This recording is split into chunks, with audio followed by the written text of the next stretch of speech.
So before I call the meeting to order, I want everyone to know that we have a pretty robust, very long meeting planned. So once your part is done, we do not take offense if you would like to leave. You're more than welcome to. You're more than welcome to stay and hang out with us and enjoy the evening. But please feel free to leave after your part is done, if you would like. All right, I'm going to call the meeting to order. I'm going to stand. I pledge allegiance to the flag of the States of America and to the republic for which it stands, one nation, indivisible, with liberty and justice for all.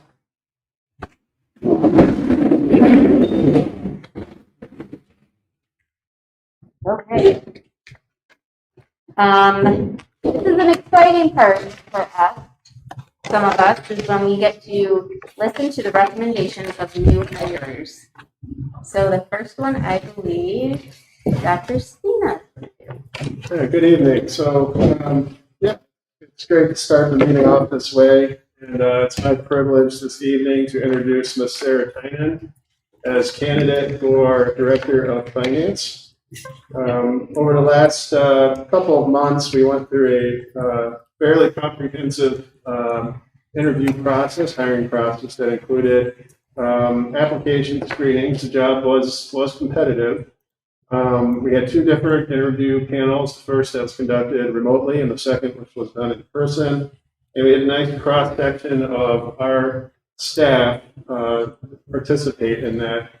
We also consulted with the county, including the Assistant Superintendent of Finance with the ISD.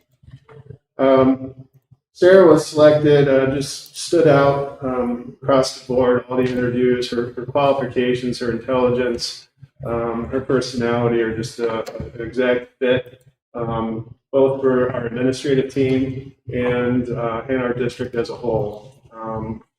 She is joining us from Plant Moran, where she was a member of the tax staff, and previous to that, worked as an accounting specialist with Peptide Control Systems. She has a master's degree in accounting from Walsh College and a Bachelor of Science from Michigan State, and also is a certified public accountant. So Sarah has accomplished a lot in a very short amount of time, but as I mentioned, really stood out throughout our interview process, and she's just going to be a perfect fit in this role. So that said, it is again my privilege to recommend Sarah as our next Director of Finance, effective the 1st of July, pending your approval this evening.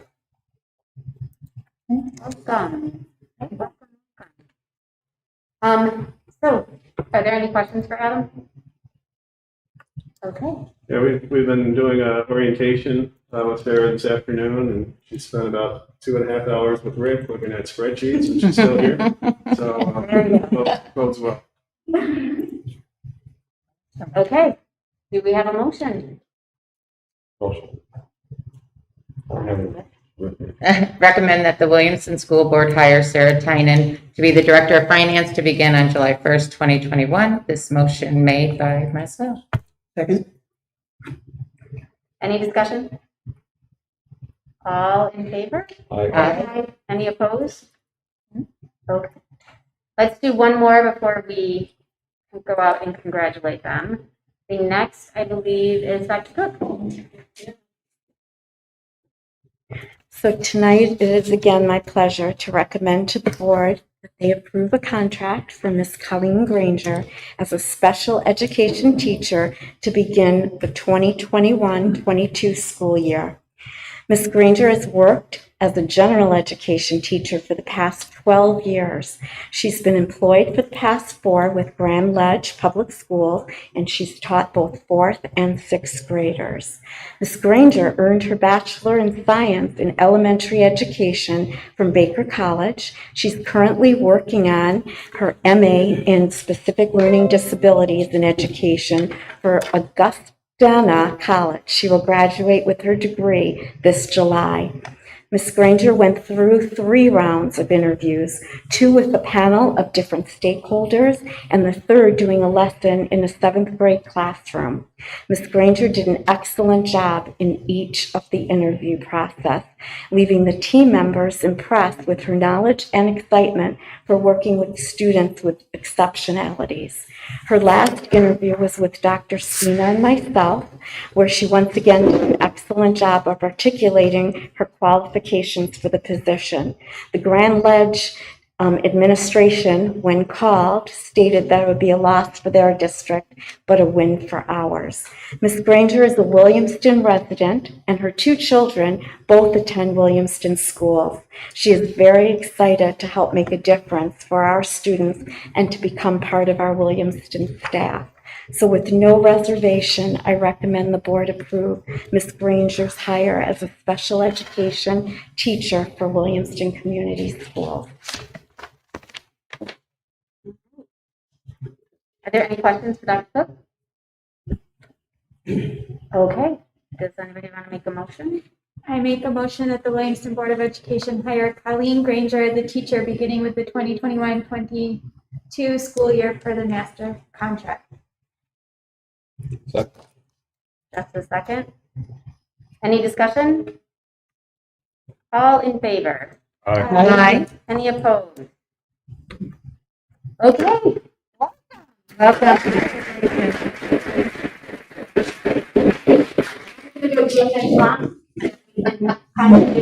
You don't have to.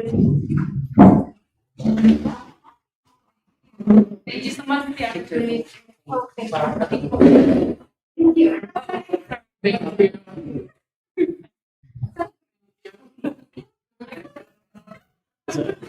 Pretty good soup. Thank you.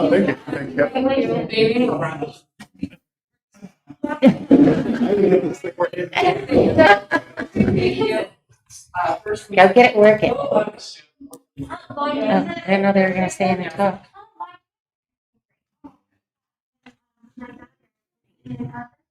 Well, welcome.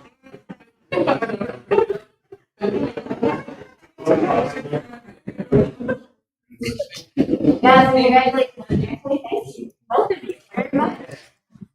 Exciting time.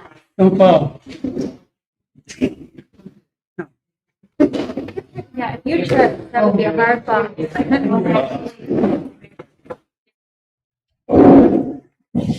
Okay, next on our agenda is citizen comments. We don't have any citizens in the audience unless one of you guys would like to. If not, I'm going to move on. Next is celebrations, which is usually Adam, but I am going to start us off. We received a letter from the ISD that they are reaching out to us today to make us aware of a resolution of appreciation to our local superintendents that was recently passed by the Ingham ISD Board of Ed. So Adam received this very nicely laminated poster that states that every child receives a free public education in the Williamston School supports all learners. That Superintendent Dr. Adam Spina has continued to provide outstanding leadership to the Williamston Community Schools during a once-in-a-lifetime COVID pandemic. Maintained student focus throughout the pandemic. Yeah, there's a whole bunch on here. I'm trying to just pick out the top ones, and we could be here a long time. But I think that sometimes we forget that Adam is in the military, and for me, I think that is a pretty remarkable thing. Any man or woman that serves in our community and our military, and any branch of the military, I have the utmost respect. There are many benefits that we get from Adam and the things that he has learned that he brings back here. I do understand that Kelly was here part of this, but Adam was always in the background, always had time to take telephone calls from us, and his job has been very difficult. So I am thrilled that the ISD and our county is recognizing our superintendents during this time. Sometimes I think they've gotten forgotten, and you have So I'm bouncing back and forth from your military obligations to up here at school, and it has been greatly appreciated, all of your service and stuff that you've done. So I think. Thank you. Thank you.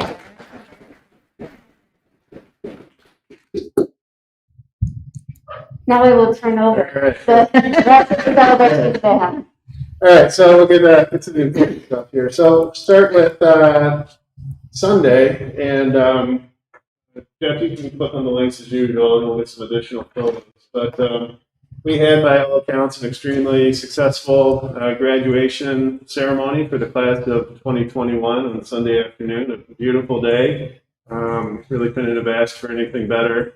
And really proud, like we said, really proud of those kids. They've endured more than any of their predecessor classes have in terms of what they've had to deal with COVID this year. And despite those obstacles, just immense and impressive accomplishments at the individual and collective level.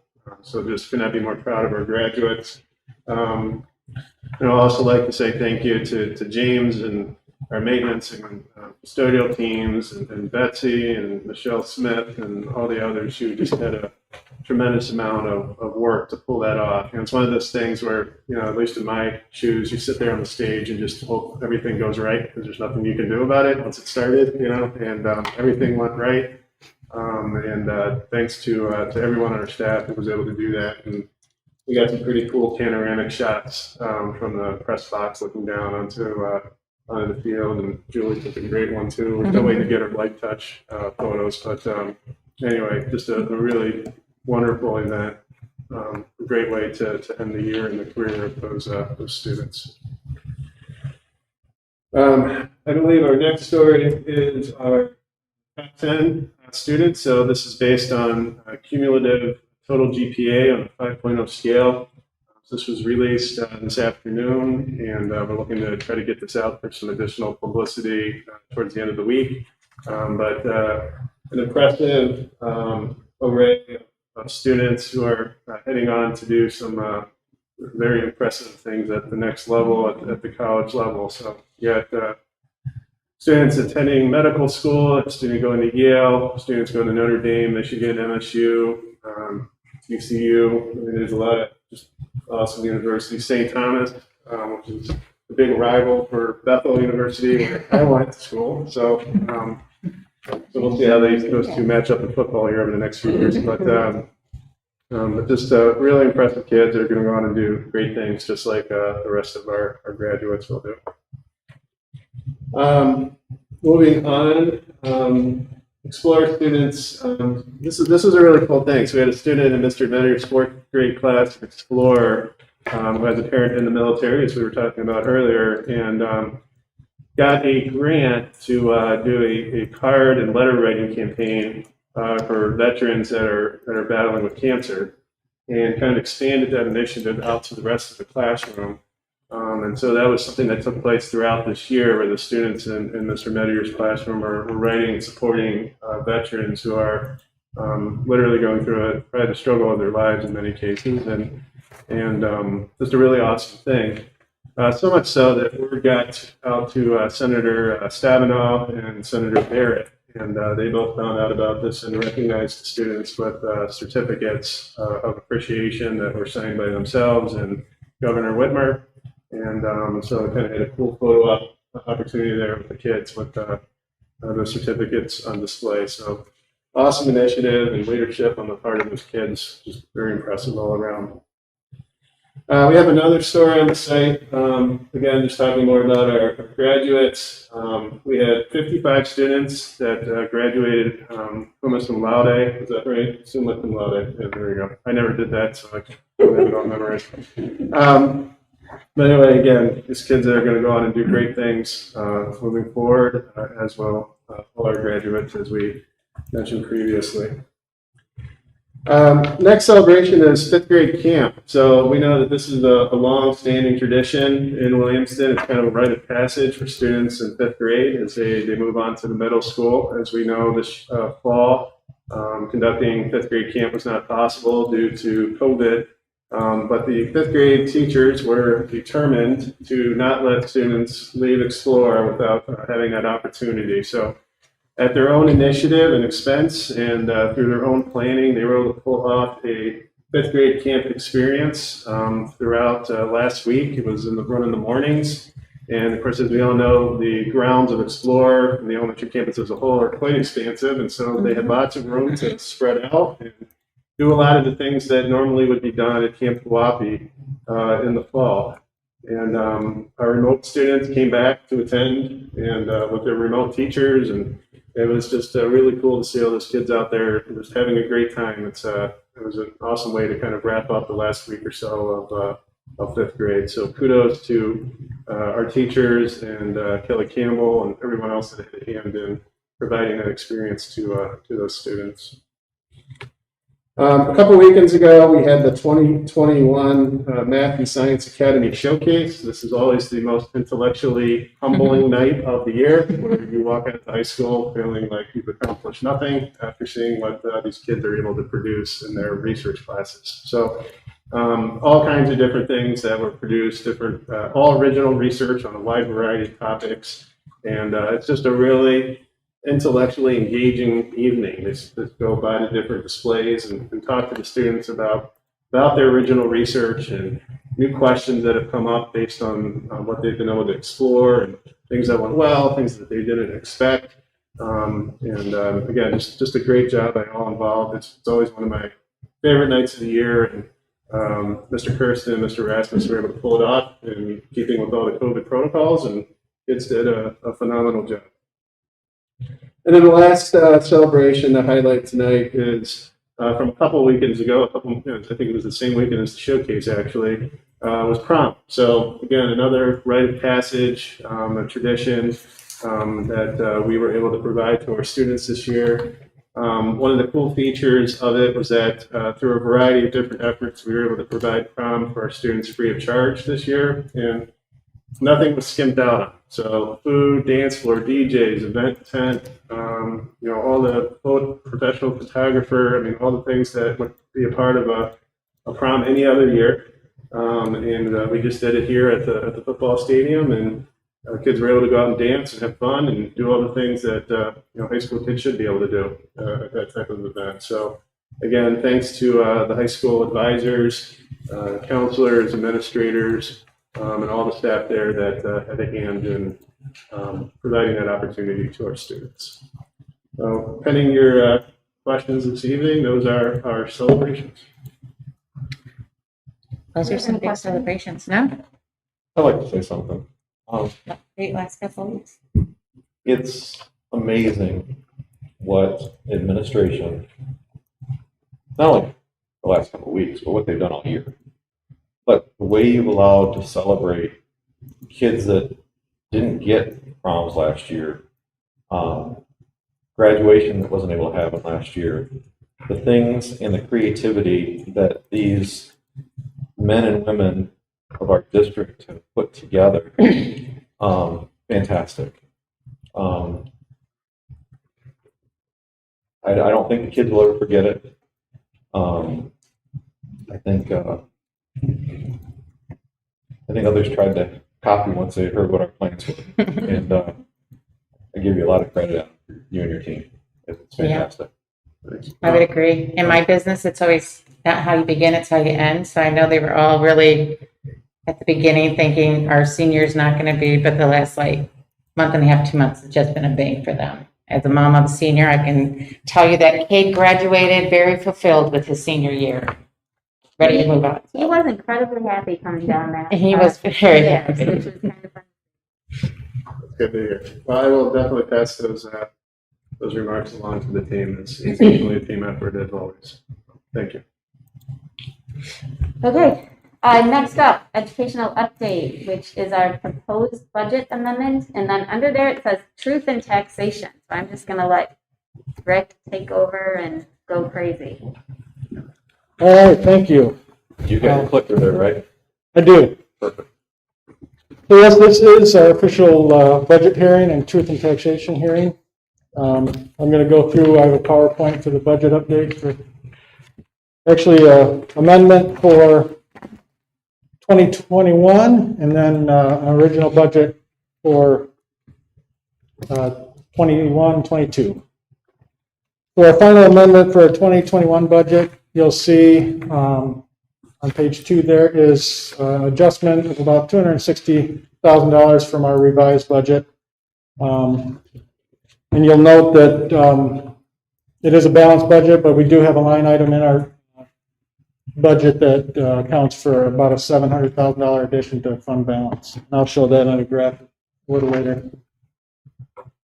So the adjustments to get to that $266,000 in revenue was there's a slight adjustment in foundation allowance, a little bit of adjustment in property taxes. But the big item there is the ESSER 2 funds that we received after the first amendment. And then a slight adjustment in our special ed revenue that we get from the ISD. So the expense adjustments, we decided this year to purchase 3 buses, I believe, coming off lease. That's the biggest adjustment to the expenses. There's minor adjustments in salary and benefits and contracted services for with Hazlitt for the financial piece, and then I increased the contingency slightly, about $50,000. I'll also just jump in and add that while the purchasing of the lease buses, and I guess it's just a reminder that while that did add additional expenses to this year's budget, it also freed up roughly $45,000 to next year's budget by not having to lease those vehicles and essentially throw that money away at the end of the year. It also eliminated the big bubble that we would have had Yes. next year Yes. with 6 buses coming off lease. So it was very helpful to be able to do that this year. So as you see, this is our look at our fund balance. Adding about $694,000 will put us at about 10.1%. There's about $2.1 million. That's pretty amazing from what Yes. we came from. It is. When would that have been? 5 years ago? 5-6 years ago. Years ago, when we had like $300,000 or Yeah. something ridiculous. Yep, and you'll see the Yeah, $174. It was like $100,000 or something. Like I think once. yeah, it was pretty bad. Yeah. So, So, yeah, we've made good progress. So then moving forward to the 21-22 budget, you'll see we got a budget of $20.3 million expenditures and revenues. It's an adjustment down from about $1.1 million from last year's final budget. And you'll see the fund balance there, $2.1 million. And also there's a contingency line item in this budget adding about $150,000 to fund balance at the end of the year. So the revenue adjustments, you'll see that talking with Adam and working through our projection that we settled on about a $200,000 per pupil increase. The governor came out with $162. The Senate came out with a $250 increase, and the House came out with a $220 increase.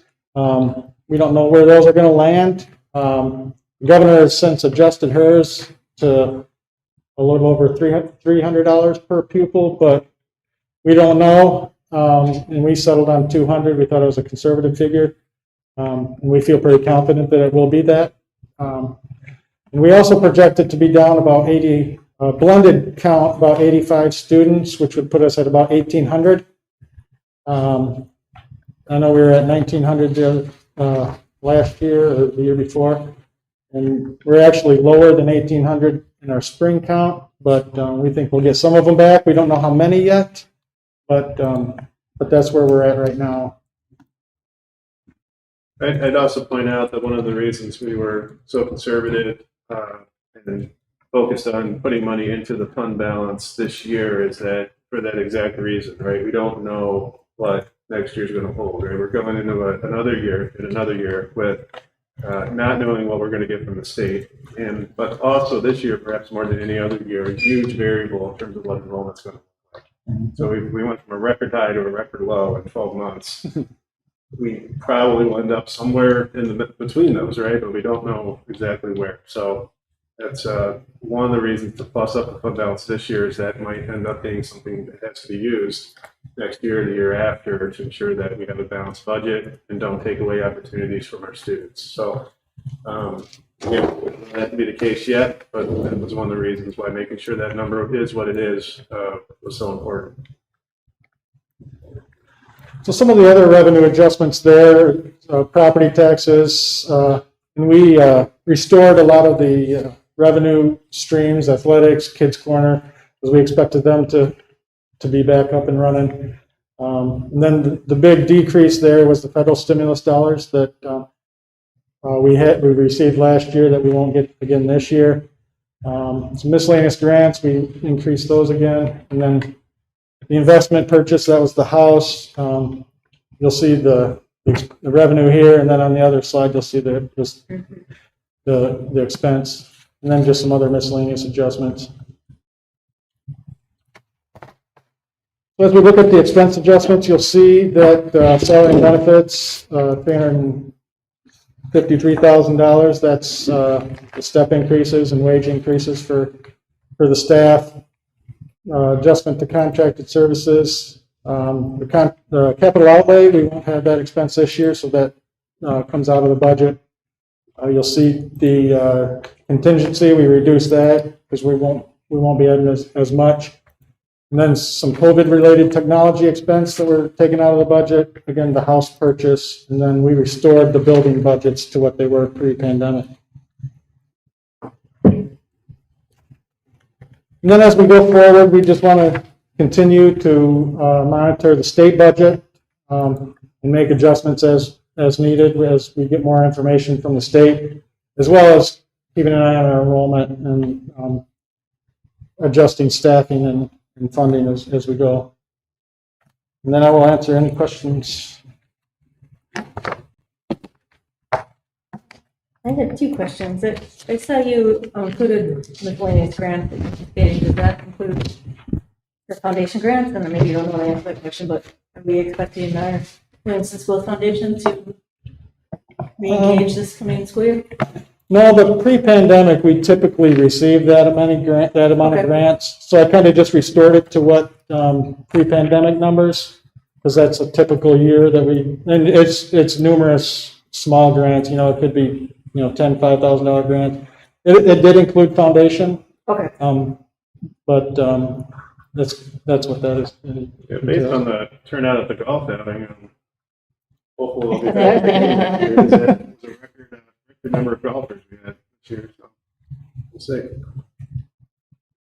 And my other question was, I didn't catch it in the budget, but in the resolution on 16 and 17, there's a line for expenditures for adult and continuing education for $10,437, and I guess I would like to know what that is. If I don't know. That's a category in the budget, and those expenses are vocational ed, and it's just that budget is housed in that category. Okay, thank you. Yep. Any other questions for? Okay. Thanks. Thank you very much. Thank you.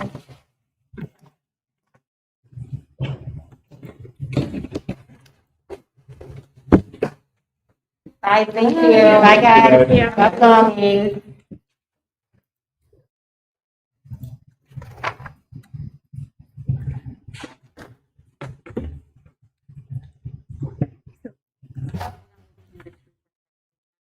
Everybody's got that. Yeah, that's Move on to that. that follows the PowerPoint. On to that. I'm going to move on to superintendent report, upcoming presentations and discussions. Yes, moving forward into our next meeting, which is on the 21st, will be a preview of some of the projects, as is typically the case at the end of the year, as well as a roundup of the Matt's Law reporting requirement.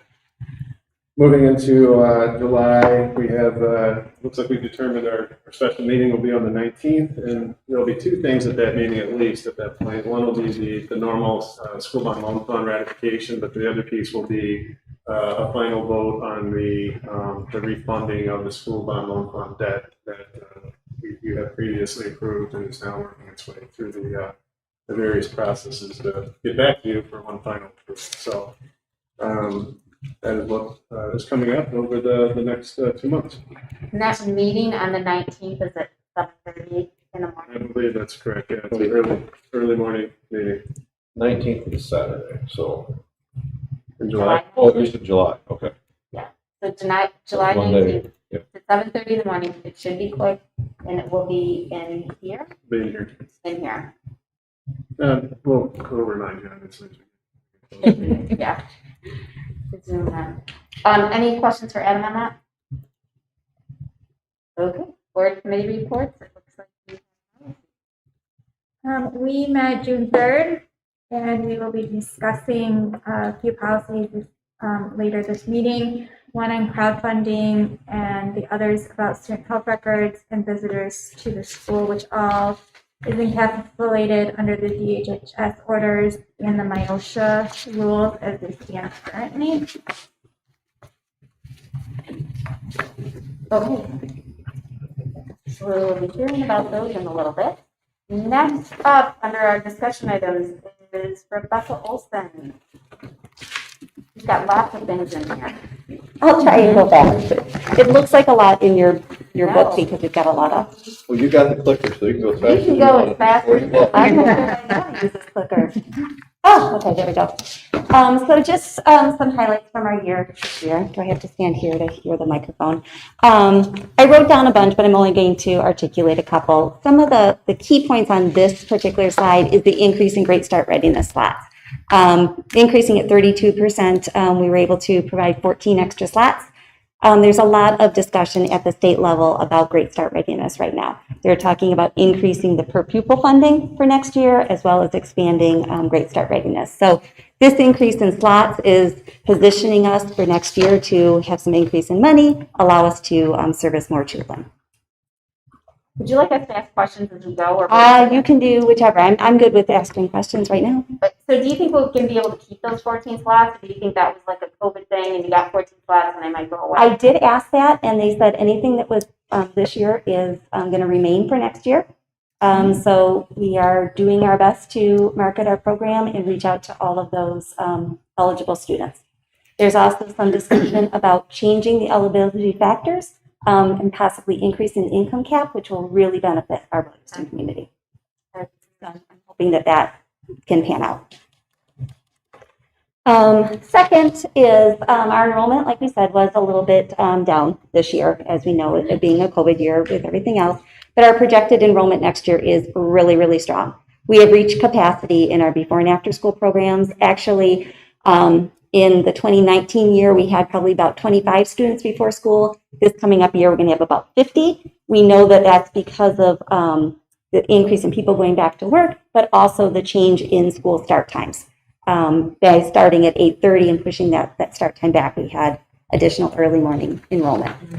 And our Little Hornet preschool programs is really reaching capacity. We are still reaching out for those GSRP slots, but we know that those are as a population that will enroll later on in the summer, and we'll still keep reaching out to them all throughout the summer months. A big thing is we did in the end of 19, we sought out Department of Ed curriculum change funds. We were the only district for the ISD to receive that money, so we received all of those funds. And we spent every single penny. Well, not every single penny. We spent $498.27. I couldn't spend the last dollar of funds. I know. Betsy and I tried. To purchase a Connect for Learning new curriculum. And the staff have been trained on it this previous week, and we'll do more training in the fall. Here is an overview of the Connect for Learning preschool curriculum.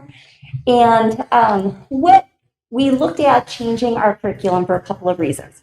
The first curriculum we had was more of a framework that provided disconnected activities, and then the teachers had to create that roadmap and that scope and sequence.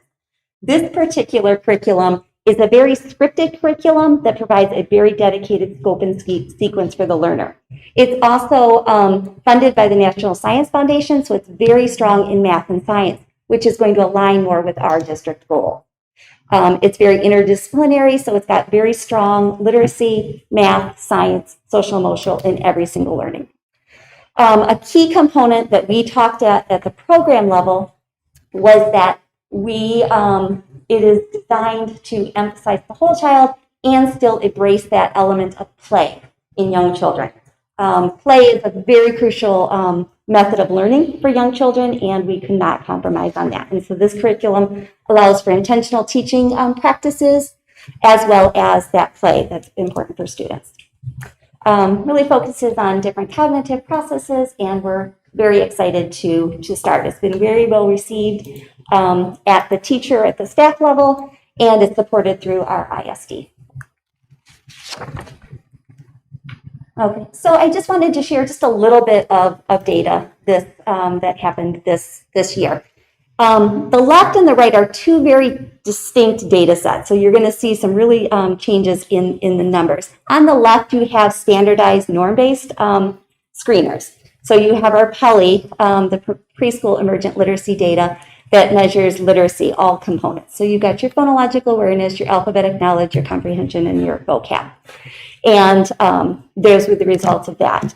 The DIBBLES is a phonological awareness test that just does first sound fluency. Those two tests really measure mastery of a skill. It's got a very high standard of learning.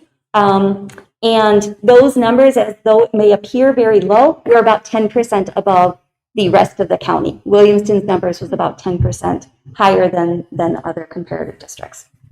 The one on the right is our teaching strategies goal. That's anecdotal-based data, and that is data that's collected by the teachers throughout the year. This is normed against what kindergarten readiness standards may be. And so the benchmarks may be a little bit lower, but it's what that program feels is kindergarten entrance level. So our numbers are pretty high, and on that one, we were still about 10% higher than the rest of the county. We embarked on virtual learning this year, and it was a great learning experience for teachers. It was an interesting learning experience for family. We're not going to incorporate many of the virtual instructional strategies moving forward with our preschoolers, but we are going to maintain some of the things we learned from the parent communication aspect. So these are two of our different communication approaches with parents, our Bitmoji classrooms. The one on the left was used as a marketing tool to engage incoming Little Hornet families for the 21-22 school year. The one on the right is a parent advisory data sharing component. We used it to support the kindergarten transition process. So in each of the Bitmoji people or the icons, included an embedded video, very targeted specific content about a specific issue. So it could be math instruction, it could be our literacy data, it could be why is preschool important. And we distributed these to our stakeholders, and through the data analytics, when you look at how many times the videos were watched, it was a very favorable, good number. And then in our parent responses, our surveys, they really indicated that this method of communicating was effective to them. What it allowed is when you go to a really big meeting, a lot of times parents are distracted by what their child is doing or what their child is interested in, and they're not hearing the content that they came to hear. You know, oftentimes, you all are parents, you know, anytime you want to hear something, it's the minute your child needs to go to the bathroom. And so you miss that content. This allowed parents to go and revisit the information when it was important to them. We used this through our transition process back to school. We used it for curbside arrival and dismissal. It was very effective, and there was opportunities to get feedback, instantaneous questions asked through here, like in the question mark app, and we got a couple questions back and forth, but as a result, our processes, especially our enrollment process, went really smooth as a result of this. Another pat on the back is that our ISD consultants shared it with other districts, and they loved it so much that they adopted it, Weberville, Stockbridge, Danville, then used it for their data advisory sharing meetings. Do you expect to have virtual snow days? You know what we'll do is we will align with what the district is going to do for that snow day process, and so we're brainstorming ideas right now of what we can possibly do, and we're not opposed to doing it, but we know that in-person instruction at the early childhood level is the best opportunities. Okay.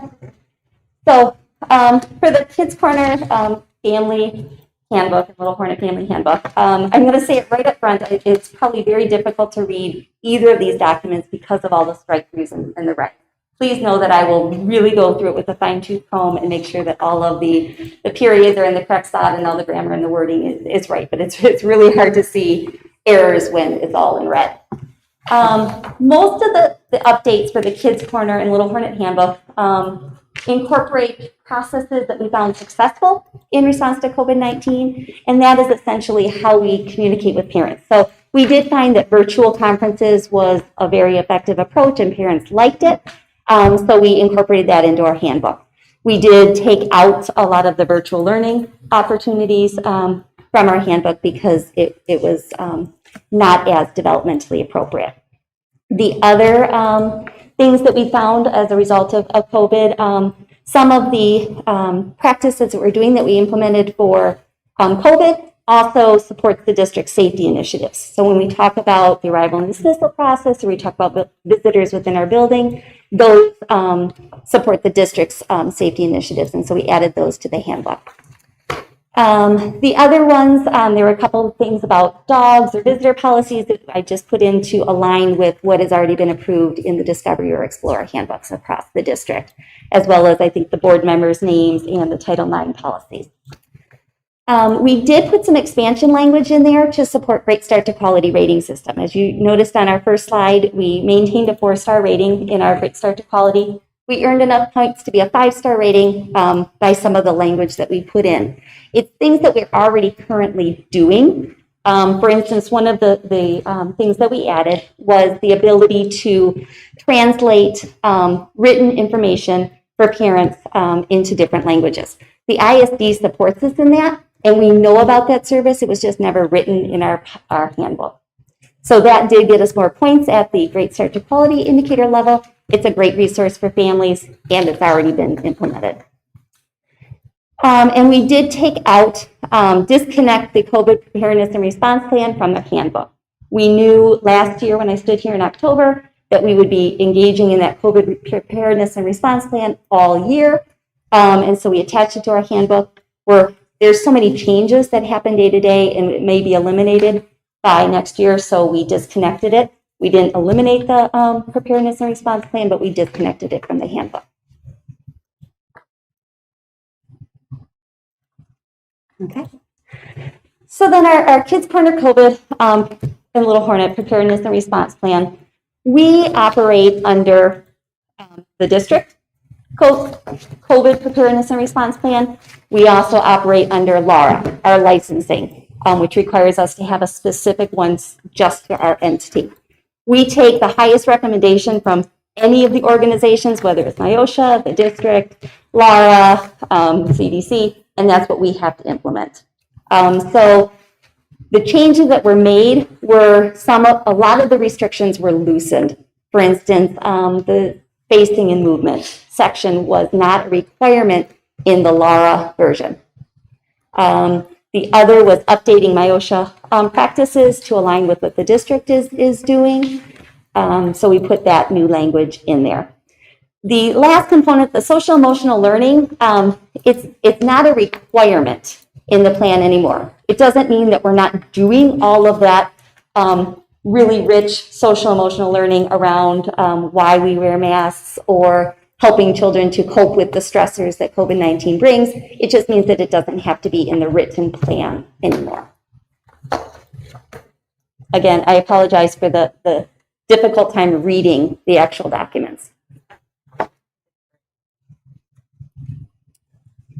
And that was my last slide. Can I answer any other additional questions?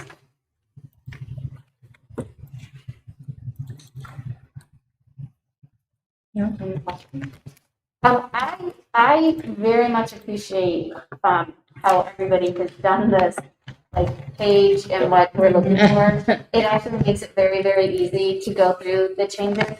So I know you think there's difficulty. I thought it was it made it very easy to go through. So I appreciate that. Does anybody have any other questions for? I just have one quick one. Do you anticipate there being an issue filling all of your GSRP spots, or do you typically get those filled? So this year, when we increased the slots, we did not fill them all, but we were held harmless on our budget. What will happen next year is that programs will start when openness is full, they'll start sending kids to Williamston. And we have enough of those close boundaries that we should be able to fill it. Also, there's different kind of staggered rules on when you can enroll students. We do have a lot of students that live right outside the border in like Perry County, which is Shiawassee County, and we can't enroll them until October 1st. And so I've got some that are enrolled in my tuition that I can shift over on that October 1st date. So I do anticipate being close to full and really trying our best to fill those slots. So, but we'll also try, and I'll work closely with the finance department to make a very conservative budget in case that, we don't receive all full money. Thank you. I don't know that you've had a chance to look at this yet, but with the announcements that came out today with Whitmer, have either of you taken a look at that and how that might impact our district? Well, If it comes to pass? yeah, I mean, well, let's see what passes. Yeah. Yeah. There's a lot of things that are being said Right. and kicked around at the Capitol right now. Yeah. And, I'll believe it when I see it. So. Okay, anything else? All right, thank you very much. Indeed. Thank you. Thank you. I do appreciate, I you. like hearing like what you guys have done, not just handbook stuff. So I do appreciate the updates and the curriculum and all that you talked about today. So thank you. You too. Next up on our agenda is the Soccer Dream Project. Adam did get an email, but kind of late today, that they would not be here. But I think each of you, I guess I'm not sure if each of you received the Should have a hard copy. hard copy of the, Yep, that's. well, I can't think of what this is called. Quote. Thank you. So, the soccer team has indicated to Adam, these are the quotes that they got, they're ready to kind of go with this project. I know, last, or 2 weeks ago, we did talk about the other projects and if they wanted to start fundraising and kind of where we were and making sure those motions were pretty specific, so they would have direct contact with, Brandon. It does seem like they've got quotes and they're ready to go, at least with the fence part of this. So, I guess the only question I have, and I'm not a fence person, and I'm not sure if this is something, and maybe this could just be worked out with Brandon, but it looks like these three quotes are for totally different things. So is one an aluminum fence versus a chain link fence? Or like so they're all a chain link fence. That's what they're looking at putting up, is a chain Yeah, link my fence, correct? understanding is they're all 4 foot tall, chain link. Chain link fence, fences, right. okay. All right. It doesn't look like the first one. Yeah, I was going to say the first one. The first one is not a chain link fence. No, It's that's why Ludwig. it's more expensive. It's Ludwig. So they're saying if you do chain link, it's this. If you do this. So, I mean, Yeah. when I look at this and I say, High black commercial. they're looking to do this. And, we say that we need to see the quotes, but they're the ones that are funding it. I don't think they necessarily, we don't really need to see the quote. Right. I think they kind of gave us their high, medium, and low. I mean, they can go, with the Cadillac model or the not Cadillac model. Right. That's really going to be up to them in terms of what they end up paying for, but I think at the end, you're going to end up with a 4 foot high perimeter fence around the soccer field. Great. Obviously, Brandon, in your motion, that would potentially be created between now and the 21st. You would just write it so that Brandon had oversight, locations, specs, everything else that you want to make sure was. But when I see chain link, okay, that's what we have already around the outside of it, the chain link fence. Mm-hmm. So we're looking at the aesthetics of what this is going to look like. I personally don't want to be looking at a chain link fence. I'd rather see no fence, no rope, no nothing, than to see a chain link fence. So to me, that last quote, I don't see it as being something that we would really want. We're wanting to make it look better. Chain link fences are not aesthetically appealing, where these other ones would be.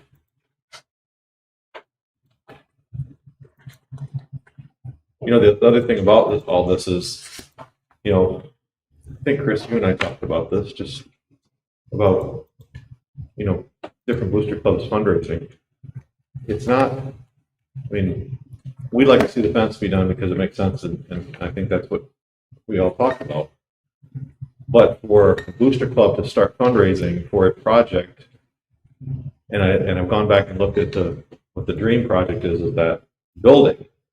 And whether that building is on Williamston school property, or whether they start raising it, and it could be at a location to be determined, that wouldn't stop them from being able to try to fundraise for that project. That's just a thought. Right, correct. They can continue fundraising just like any other booster group and move forward. So the only thing right now that we, that they're looking for permission to do is the fence. So I guess, do we just let Brandon take over? I mean, I don't want to micromanage this project and how this looks. I mean, I'm not a fence person, so I feel like any type of fence is going to kind of like, So I don't want to kind of get into the nitty gritty, but that's me personally. Are we ready just to do a vote in 2 weeks and just make sure the motion is specific that Brandon needs to be kind of really overlooking the project? Which could mean, I guess, they could have a change in fence. Why is the fence there? I see. Is the fence there for safety? Why is the fence there? They're not, yeah, because remember they have the rope now and they said they The rope can't is- see it, so so they I want to looked put for the a barn, fence. the rope is- They want to put the fence to protect the field. The rope is good. So the rope is gone, but that's okay. So, but is the idea of the fence, granted I'm not a soccer person, is the idea of the fence to keep people off the field Yes. during like the year? Yes. Yes. Okay. However, people are going to be able to get, walking traffic will be able to get on that fence. Yes. Okay, Well, I need the rope. You could just. but even if they put a fence in there, walking traffic will be able to get in on the field. I mean, you just walk around the outside off Mitchell Road. But it Crossing deters. It deters. It would deter. Would it also deter, because one of the concerns was vehicles getting up and in there. Well, that only happens when somebody pulls the middle post of the gate and is able to drive through. If the gates are closed, that doesn't happen. Or at least if the pole is in with a lock, then the one side of that gate when you come in would stay closed, not open, and then nobody could drive. But that's what happens, is they just leave it unlocked and somebody can just open both sides and go right through. And that's when a vehicle got on the field, caused damage. So are we ready to move forward with this and let Brandon just kind of Yes. oversee it? Yeah, but do we want to chain link fence? I don't, Because that's the third quote. I don't have a problem with it because it's Yeah. got a chain link fence right in front of it. Right. So, I mean, to me, it's like chain link. Yeah. So if they want to, There's chain link on the baseball. it's all over the place. So if they want to raise an extra 10,000 and get it to black coated, they can. I don't think we go into the weeds with that. I guess I'm not a fence person, so I went, like, I guess I went, so the majority of you, okay, making Brandon, moving this forward and keeping this. We know for sure that they do not want to move forward with the I do not, team rooms. so right now, I do not know that. They were invited to come tonight. They knew that we had talked before. The email that Adam got like at 5 o'clock today is that no one would be here and they want to really move forward with this. So they brought this to us, they're ready to do this. I don't want to delay until we move. They're ready to go with this. My fear is if we move everything together and they say, well, we don't care about the fence and the locker rooms and this right now, we really want to do that building. But, you know, Nothing kind of in pieces. So they want to do this, they're ready to do this. So I feel like we owe it to them. They have the money, they're ready to go forward. They can work with Brandon. If we can vote on it in 2 weeks, I'm not sure when. This is my concern, though. They have this big project that they want to go out and fundraise for, and there's multiple steps to this dream project. But my concern is that if we do not give them some guidance to say, we're okay with lighting, and, I mean, from what I heard everybody say, it made it sound like everyone was okay with the team rooms, the fencing, and the lighting, but not the external building. My concern is if we don't say to them, we give you the ability to go raise money, but we're not okay at this point with this other building. Right, So just so you know that, so that when you're marketing this and you're going out and saying, we're raising money for all these things, that the district is not okay at this point with that extra piece. So Adam can have that conversation, that Okay. overall conversation with them, or I feel comfortable with Adam having that conversation.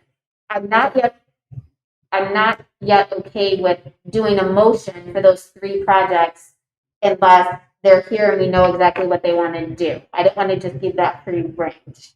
So they're ready to do this. I do know they're fundraising for it because you see posters on it. I agree with you. The poster that in what they're talking about is their building, like the whole thing. So, you know, we can verbally say to them, this is what the district is agreeing to. Adam can have that conversation. And when you're ready for the next step, come see us. Yeah. And we'll move a motion forward with this. Okay. Is everybody okay with that? Because it might be that they still raise money for that building, but they're going to put it up Correct, somewhere else, correct, off of school property. correct. And they can. And I do kind that. of thought we said that. Didn't we have another on Yeah. the 17th I where asked they that weren't question. here and it was like, we are not good with the building. Right. We're good with the locker rooms as long as you do your due diligence and your fence. Correct. And right now it seems like they're raising money for those projects. They're ready to go forward with that. They need to just put a big X through that big old building. Our on their assessment is that the locker rooms, team rooms, they're going to happen this year anyway. There's no contractors available, there's no materials, it's too late. So Mhm. really, the only thing that can really get done this summer is the fence. So we will put this on for 2 weeks. We'll work on a motion with the language to make it kind of specific. And let them build their fence. The next thing up is the MHFAA membership resolution. Adam, It's just the annual resolution. agreement to be part of that organization. What happens if we say no?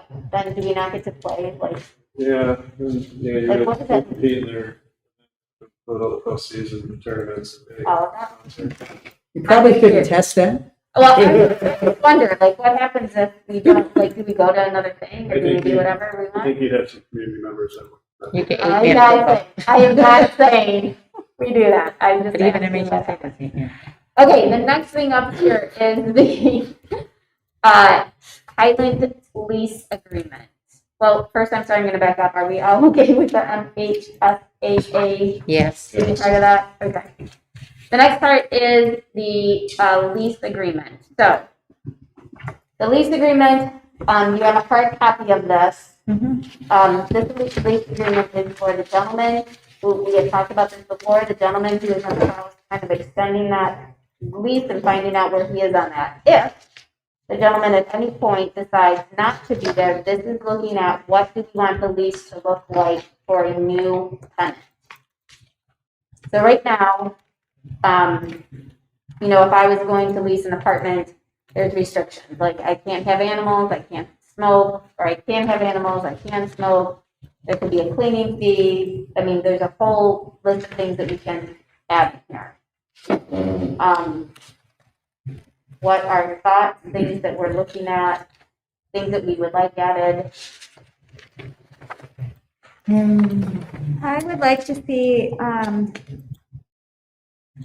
a pet fee added. I don't see anywhere on here that says that they can't have animals, but I also don't see anything on here that says if there is a fee for such animals. I would prefer to say no pets. Right, are we okay with them having pets? I agree, but that's hard to come by if you Yeah. don't, I If you mean, say no pets, or do we say small animals? Or we could say no pets under over 20 pounds, Right. something like that. You can be as specific as you want. I'm just Yeah, saying, I if would- we choose to have pets We for need to have this some- property. I would then prefer to say no pets. I know it can be kind of hard, but it's not. I think that, Cats can sometimes be Yeah. crazy for a rental house, Yeah. and then, If you have pets, then you also need to limit the number of pets. If you have. yeah, well, that's why I know, I think it's like. you So do say you no want pets. it? Probably be safer just to say no pets. Yeah, What if our leasee already has pets though? I was gonna say, I think that that would make well, but he limit. was kind of grandfathered in. This is what the, this is This the would be new if you had a contract. brand new one.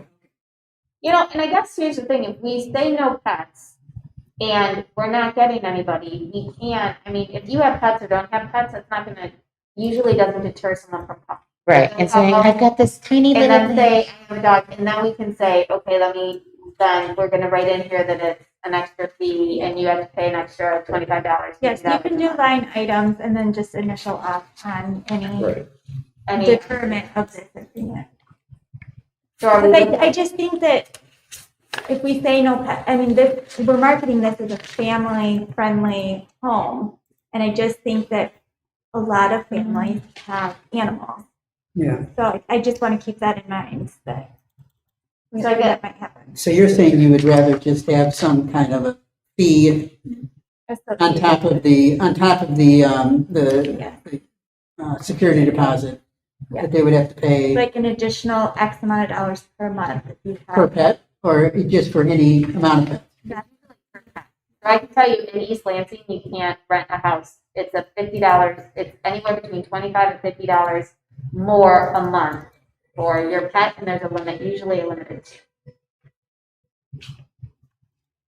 So what was the We're not doing consensus? we haven't done any modifications, we aren't doing any modifications to the house, so it's not like we're putting new carpet, putting the, things like that, so. No, but we never know when we're gonna use them. If they move out after 8 months and they have cats or dogs that urinated all over and made, and now we have to go in and make it leasable. So We're not planning on doing anything, but we don't want to necessarily have to.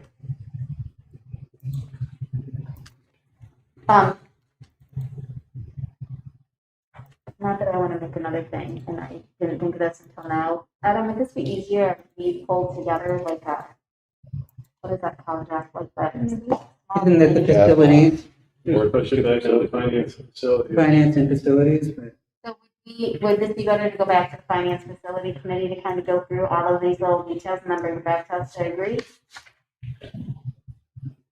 Thoughts? Also you just got it, so again, not Yes. looking at the render that's in there now, looking at this is new. So there's some things in here. You push back to finance if you have things that you want in here. If you want a cleaning fee, if you want a pet fee or no pet, if you, like they have to take care of the lawn, we take care of the lawn. There's a thing in here, that was kind of grandfathered in from the last lease that was, they would be responsible for any maintenance up to $1,000. That's still in here. That's not necessarily something typical you find in the lease, I don't believe. No. It isn't, but I do like it. This lease does kind of read more of like, this isn't just the landlord that has like rental house. Like I feel like have to be a little bit more specific because we don't want to get into the business of somebody calling every other day going, my faucet's dripping, my this is dripping. And so this kind of lets somebody know, like, you're renting from, a school district. So you're going to be responsible for a lot of the little things and, be handy with that. So I do like that aspect of it. I do think, I didn't really see it in here. In lease agreements that I have set up for tenants, I have said, I mean, we've got snow removal. We've got people that are going by the house, but it's a cost. If you want us to do it, it's costless. If you do it, obviously it's on you. The same thing with mowing. I mean, there's a way to generate more revenue by having a lawn tractor go up and down I mean, there's opportunities to actually make revenue if they decide they don't want to mow their lawn, or the front lawn. Maybe they don't want to mow the back lawn and they want to grow, but you I want think to they can look. do that. So, I just think Williamston's a highly desirable area. I don't think we're gonna have a problem renting it to somebody that doesn't have pets and that's looking at, this. I mean, Michigan State's so close, we got lots of professors that are in and out, year to year, out of year. The only thing I was gonna add was if we want to see proof of their renter's insurance, if they have to provide us proof because we state that they have it, if we just want them to provide us with the policy number and the holder. something else is, do they have to go through a process of, Credit check. yeah, like a credit check, and they have to prove like 3 months? So all of those little pieces, I guess, is that something that would be easier to go through the finance committee? If you have ideas, send it to someone on that finance committee, and we can come back with a. I think that makes sense. We're not in a Okay, hurry, right? so think about that. Think about. It's be done in April. But the question is, we don't know if we're in a hurry. Yeah. We might not be, because this might not even be needed, but come later this week, we could be in a bit of a rush to get this set up, so. So the reality is, he does have, his lease right now is kind of month to month until he makes a decision on, are you gonna sign, like, remember we agreed to that extension and letting them stay until I believe it was April, and then have the new pieces in there. So working through that with him. Yeah. Adam's kind of in the process of doing that right now. I know there's a desire to put a for rent sign up as soon as possible, but with the sign up, I gotta be able to, how much is the rent when they call to acquire, right? How much is the rent, what's the, all these other things, so I mean, there's a bit of a potential. Most of the things I want to know is, like, the rent, can we come up with an agreement of what the rent? Does anybody, I have no idea, like, what rents might be. I mean, So if he calls us tomorrow and says, I'm out of here, I'm moving back to Florida. Then the finance committee needs to get together quickly. Yes. Okay. Yes, All you right. would. So let's move this back to the finance committee, and Chris, Right. you will work with Betsy and Adam to get that scheduled. Yep, and why don't, anybody that has thoughts, email me. Well, Adam, if you've been taking notes. I have all of it down there. Yeah. Awesome. User. I saw him writing, so I figured I'd be repetitive. But if you take it If not, home. if I find something, Yeah, if you yeah. take it home and you read through it and you say, well, wait a minute, what about this? Go ahead and send it to me. Okay. So did we also look at a contract with the current lease date? Yes, that's the one in your board packet. That's Oh, okay, that's why I'm so confused, because I had a question about that. Yeah, so we got through, okay. Yeah. We got through kind of a curveball last week, and the tenant might be looking for, might have a different opportunity. So we had to kind of quickly adjust for that contingency, and so this morning, our attorney was able to produce the fill in the blank template that you think you have the paper copy of. There just wasn't much Gotcha, prep time, okay. so I at least wanted to get it out so you could see something this evening to kind of decide what you wanted to do with it. But what we had been planning on doing is the agreement that's in your packet. And that has gone through the committee process. Okay. So on that one, do you have questions on that? I just want to make sure I was understanding it correctly. It says that we'll meet in January, February to discuss the possible extension, but that doesn't commit us to saying yes in any way, shape, or form, right? So that kind of was an idea. So that was an idea of, it's best to rent or sell a house in the summertime. And a lot of people, if they're moving from out of state, realtors will tell you to get that house on the market like March, the end of March, or like spring break time for when people are coming around. So kind of going to the tenant January, February time, saying this, like, here's your new lease, you're gonna stay.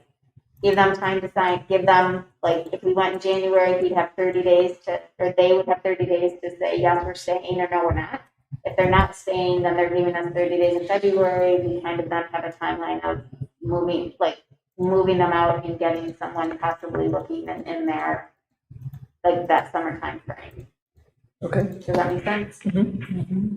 So usually if we were in an apartment, like I know my girls are in apartments, usually the leasing agent is knocking on their door like 3 to 4 months before their lease is actually up and telling them this is what it's going to be and you have 2 months to let us know.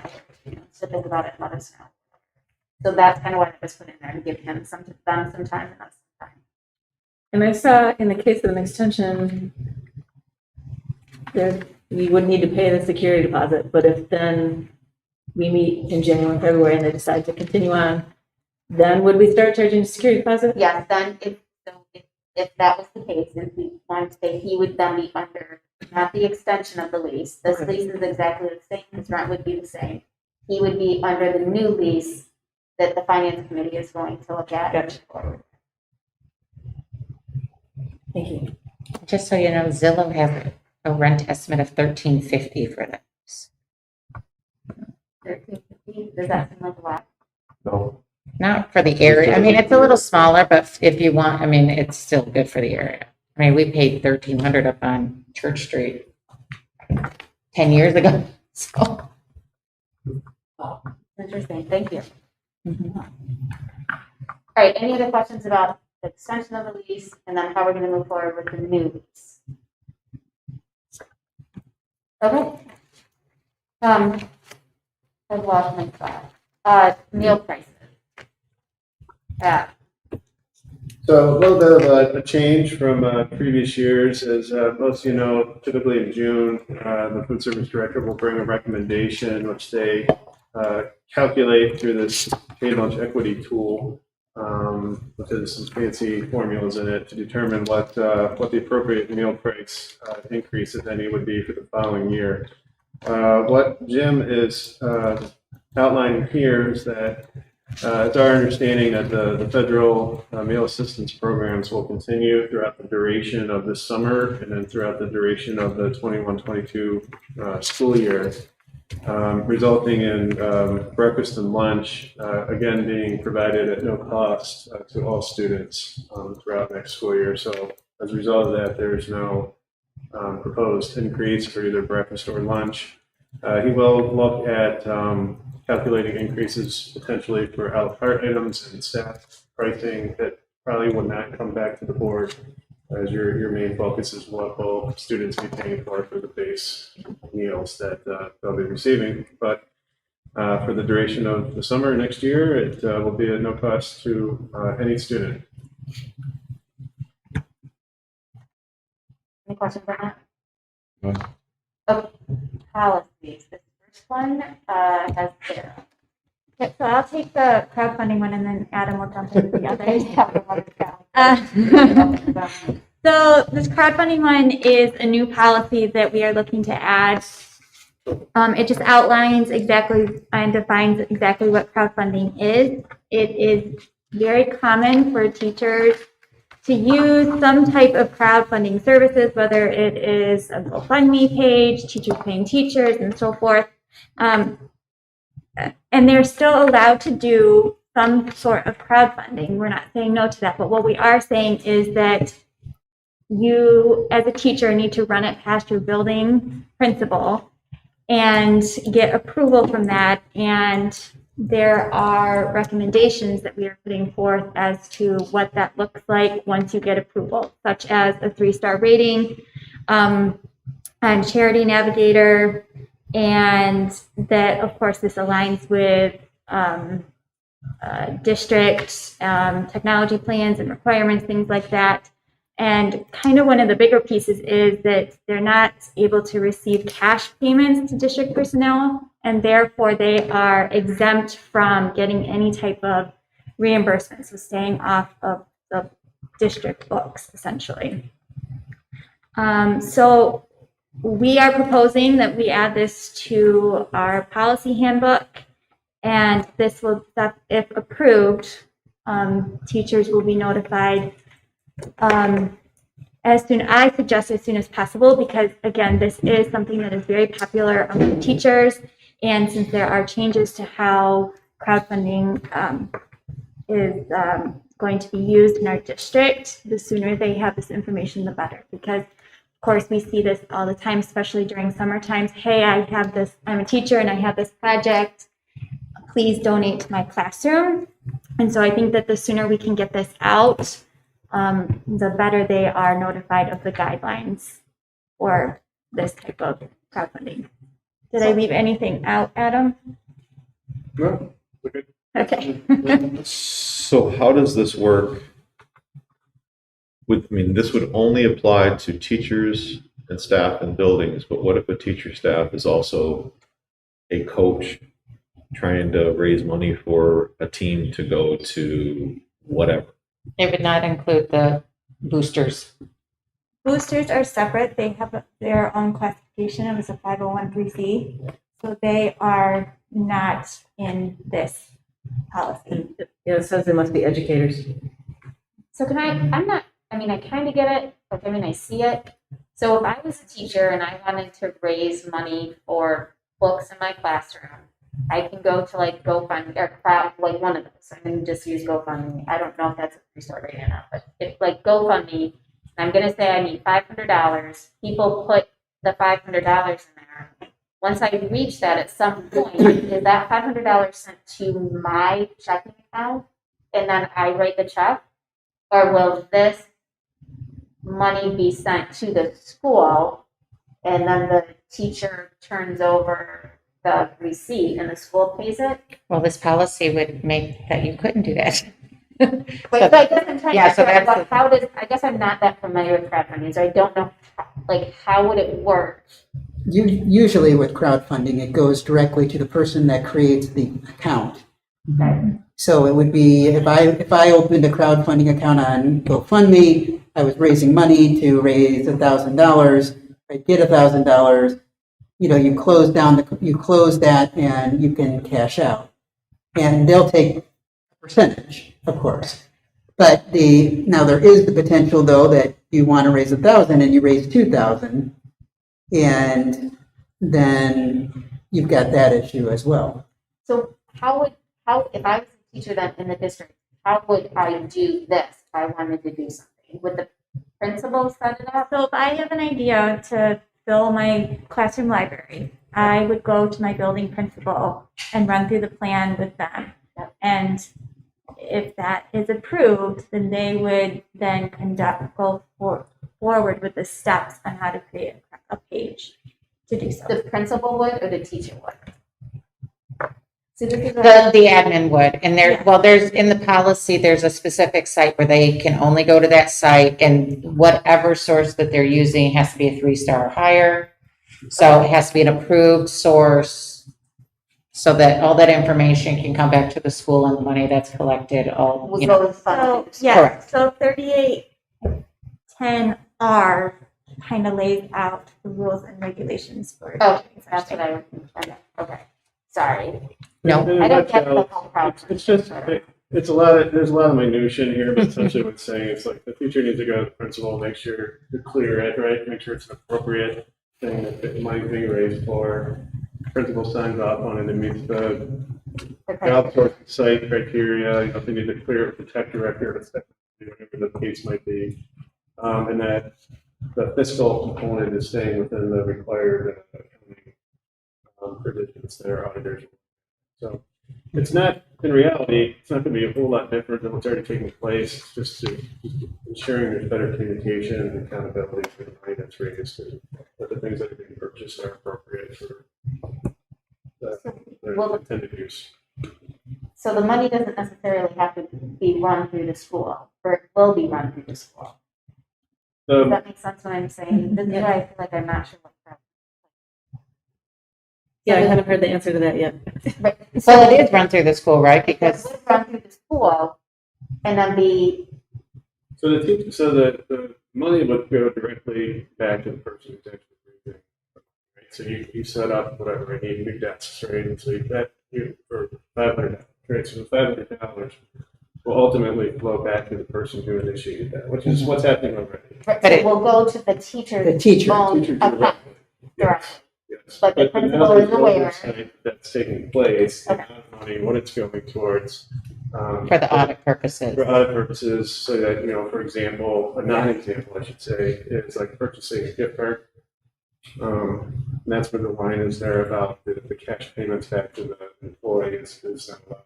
So like, you can't purchase a $500 gift card for $300. It sounds great, right? Like some of the site that type of thing.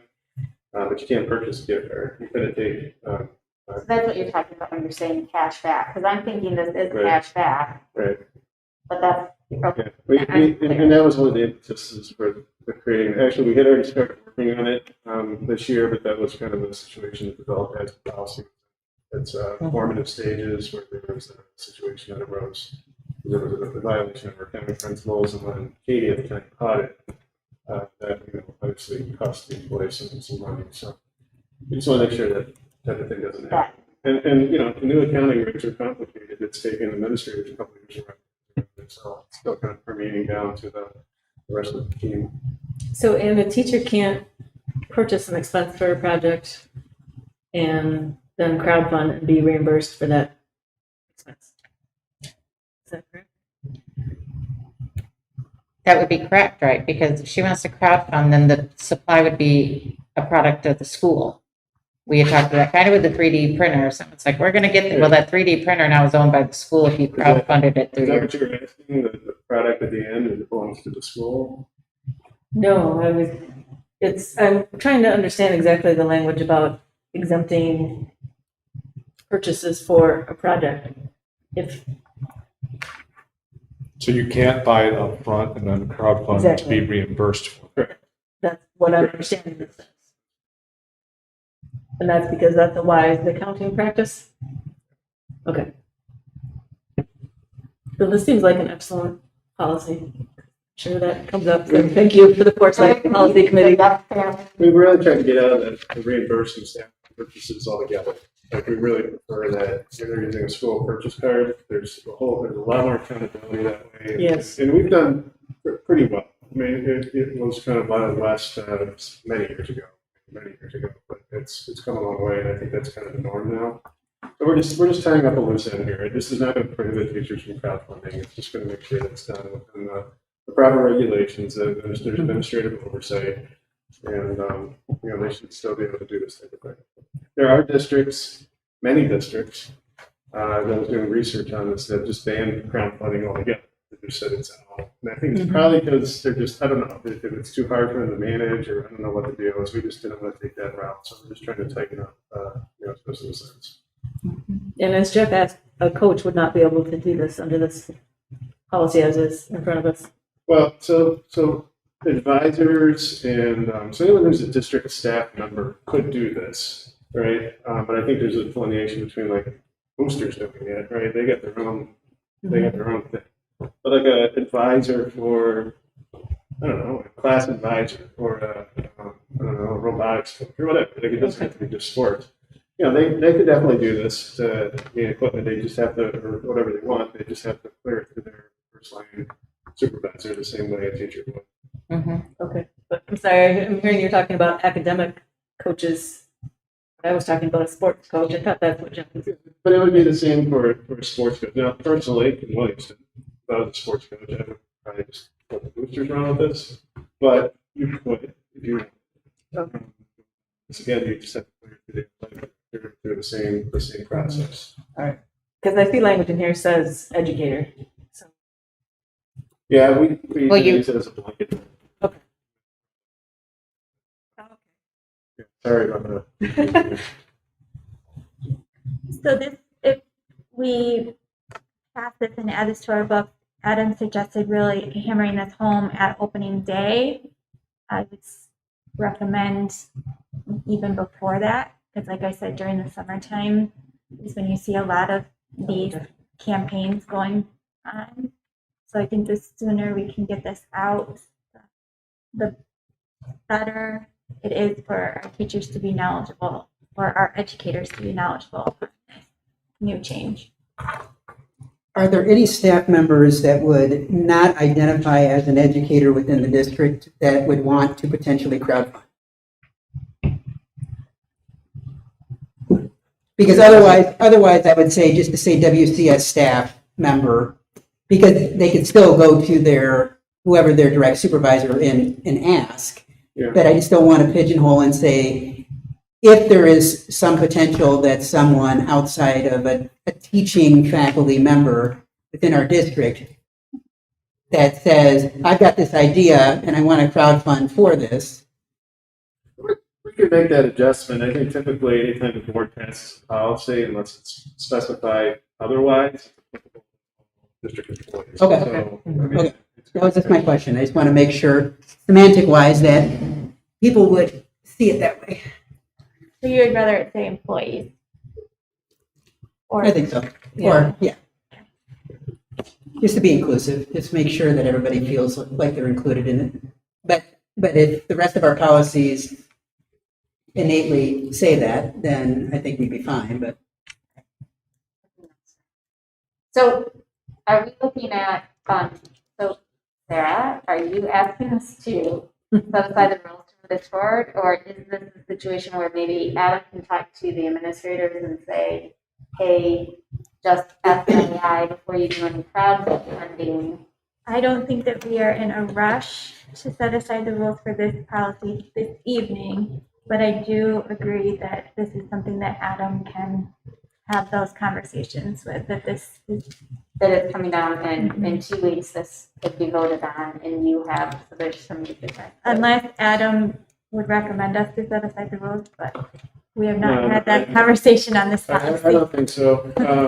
Well, this is nice for something to say that it starts July 1st with the whole new school Yeah, year. you could pass it that way too with the start date, you know, to a predetermined point, like Jeff said. So also, just to make sure you're aware, so this was reviewed by the executive council for the WEA back in January, and the administrators have reviewed it a couple different times. So again, not knowing exactly how things get communicated through different entities within the district, most applicable folks have had a chance to at least review the draft and discuss the direction of the lights needed. So it won't be completely, you know, well, it probably won't be. I was gonna say. But it has been reviewed. So would this be, I mean, I think if we voted on this in 2 weeks, then like Jeff said, starting January or July 1st or whatever, would administration still be around to kind of say, hey, even if we don't put a July 1st deadline, if it's something from the 20th on or whatever, if they're doing, people are around to get this out to teachers so they're aware for the summer. Because I agree with Sarah that, like I saw a lot of crowdfunding from teachers last year about books and different materials. So whether we put a date on it or not, I guess that we can, but just so they're aware, continue to get it out to them as soon as, like at least by July 1st. So we'll, I guess my take on that, my personal opinion, would be if we're going to push the start date out, I would make it effective like the first day of school. Just make an email out in the middle of July, policy and an explanation. It's going to either not be read or not understood necessarily. I think staff members might have questions and they're going to want to ask those. So are we going to be okay with the teachers that do crowdfunding during the summer? I mean, we've survived for many Okay. years. I mean, and we have something that's in the work. I guess this is my recommendation. I think even if you send it out in July, they're not going to be read or not understood, and then they're going to end up having that conversation again anyway in August. So this is something to consider, perhaps. okay. So are we ready to move forward with this policy in 2 weeks with kind of Yes. starting at the school? Not worrying about the summer? Yes. All right. Next up, Adam. Whole bunch of. Or one. Whole bunch of things. 12 days. So the preparedness thing, is that what it is? Yes. No. Yeah. All right, so let's scroll down here. All right, so I prepared for the board a recommendation in terms of how the district approaches the new MIOSHA rules, which were published a week or two ago. This was reviewed by the policy committee last week. And based on the guidance from the committee and the recommendation, then I've drafted a revised COVID preparedness and response plan that takes that recommendation into account. The preparedness and response plan, just like the previous one, would be sent by email out to all district employees and posted on the HR section of the district website for their reference. In a nutshell, the new MIOSHA rules provide options for the employer, which previous to this were not really options in terms of how masking indoors was in an employment setting was handled. The new MIOSHA rules provide those options to the employer. So my recommendation to the board, who is the employer, obviously in this case, is that effective this Saturday, which is the first day that students will not be attending school, that vaccinated employees no longer need to wear masks indoors unless they are in an instructional setting, which would only apply to indoor settings of our summer program that Rebecca runs. And that would just hold through June 30th. We're anticipating some kind of announcement on July 1st. DHHS, we don't know exactly what that'll be or how that'll apply to schools. But other than that instructional setting, again, which would mostly apply to indoor settings of Rebecca's summer program, that employees who are vaccinated no longer need to wear masks starting on Saturday. And that would run through the duration of the MIOSHA orders, which conclude on the 14th of October or until a new order was published. The big question with this is how do you ensure that you maintain a safe working environment? So again, there were options. We sought feedback from administrators across the district in instructional and non-instructional roles, as well as the leads for all the collective bargaining units. And the unanimous opinion, at least in terms of the feedback I received from all those groups, was that essentially we're done with masks. If you're vaccinated, the folks who are vaccinated are done wearing masks. They no longer want to have to wear those. And that they were okay with their first line supervisor inquiring into what their vaccination status is and recording that. The administrators prefer that method versus the honor system method, mostly because there's inevitably going to be a situation where one employee says another employee is not vaccinated, and it is on the onus of the administrator to validate that concern or complaint, which then is going to create situations where you're calling into question the integrity of an employee of the district, which I think is just a road we don't want to have to go down, whether that was fair or unfair. And just administrators don't want to have to take that on.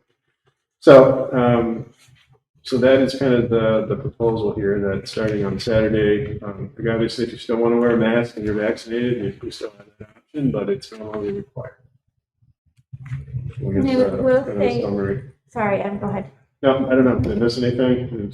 No, I was just going to add that we did have a lengthy discussion at the policy level regarding this. Very nice discussion, and we support the recommendation that is being put forward. And if it is supported by the entire board, because we are asking this go into effect starting this Saturday, that we set aside the rules to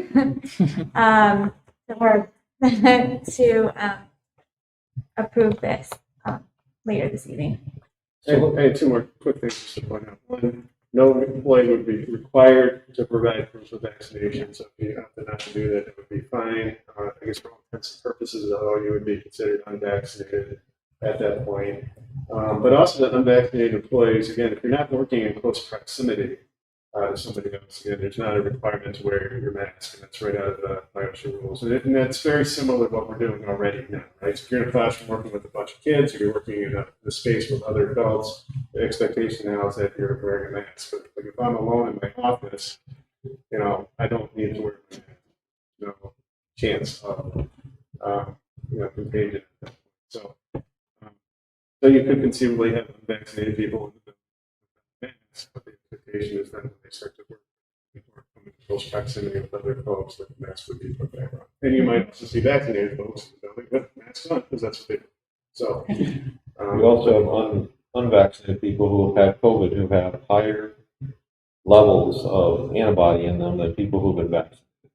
And for whatever reason, nobody wants to even talk about those people. So, but that's separate from, we have to follow what's in the my I'm just saying it to bring it up because I'm sure that's going to be something that somebody's going to say. Oh, yeah, no, I don't doubt it. I think it's kind of the same things that we've been enduring all year in terms of feedback from the community. Like, I hear you. I understand what you're saying. Like, this is not something we have the latitude to make a change on, right? There's orders, there's requirements, we have to follow the law. So I get that perspective, certainly, but that was not latitude that was given to us, given to you within the current orders. So would it be safe to say that if we added a 7th bullet point to this, that we will follow all county, state, but kind of like we've done with any other policy that we've created, because there's a catch-all, because if something changes quickly and we've got dates associated with this, that by having that extra little layer, it then allows, okay, they made a change. We make that change immediately rather than going, oh, well, it says October 14, 2021. It just allows you to immediately change and gives you the latitude to make that change, knowing that we're following the guidance of MyOSHA. So these two thoughts. One, just the memo is just a way for me to kind of articulate the recommendation. What we actually do is what's written. The binding piece of this is the preparedness and response plan. I think, Jeff, to answer that, it really depends on what comes out over the course of the summer. So, for example, on the 1st of July, again, we're not really sure what that's going to be, and again, how it applies to schools. But if you take that ending of the broad pandemic requirements literally, that means it's all out, right? Then it's pretty much done at that point, right? I mean, now we would assume my OSHA would amend these rules to match what the HHS says, and that's a big assumption. Yeah. But in that case, if they don't, then we just stick with these because that's what we have to follow, which would be kind of odd, but we've seen stranger things this year. So, so I don't know if that But we did mention how, we could get together over the summer. Once July comes out, as you said, by the time we come back to school in August, they may have addressed natural, antibodies. They may have addressed T9 cells. It may be a wholly different 2 months from now. So, us three are local, so we could just get together and put together something if we needed to amend what we have. Yeah, we're just looking at the next 3 months to get us through the summer, and we can always reevaluate as things change. I'm good with anything that allows people to not have to wear masks. Well, that'll be the next feel like they need conversation. to. No, that's next. This is really just for the kids' corner and the teachers that are going to be working in the rooms. So are we looking at setting aside the rules just for letter G, H, no? Or are we looking at G and H? So I guess my question is, should we go through H first and then after the discussion decide, or what is your recommendation? I can summarize. No, go. Yeah, you're on a roll. Too. All right, so go through H. Go through So H. right now we're talking about employees. With H talks about students and visitors. So this one is a little more, I don't know. Well, I'll just kind of give what my recommendation is. So we know through the 11th by Hingham County and mandate and CDC guidance that we maintain the status quo as far as masking indoors. But again, once kids are out on Friday, there are options that are available to ease up on that. Historically, this year, the board has delegated when you've had a choice, which has been often, but when you have had a choice, you delegated that decision-making authority back to the superintendent. Case in point, not wearing masks outdoors, right? I mean, I let you know what I was thinking. I didn't get any pushback, so we went with that, but we more or less delegated that back to the superintendent. So this would be a similar type of situation, but again, because of the sensitive nature of the topic, I just wanted to get it out in front of you in case you had any concerns before that potential decision was made. So there's really not like, there's no document you're approving here. It's just kind of what the direction I think I would recommend you go in.